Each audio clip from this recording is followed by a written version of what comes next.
तर आता आपण लेबल फॉर लूप बघतोय.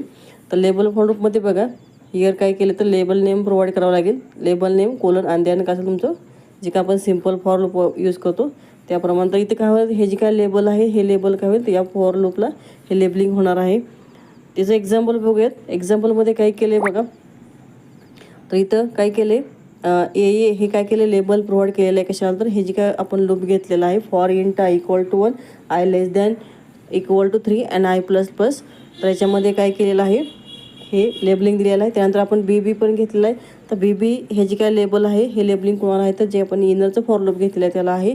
आणि इथे काय म्हटले बघा, तर if I equal to I exact equal to and J exact equal to तेव्हा काय होईल ब्रेक ए आहे. ब्रेक ए याचा अर्थ काय, तर ए हे जे काय लेबलिंग ज्या फॉर लूपला आपण केले आहे त्या फॉर लूपमधून आपण काय होणार तर डायरेक्ट ब्रेक होणार म्हणजे एक्झिट होणार आहोत.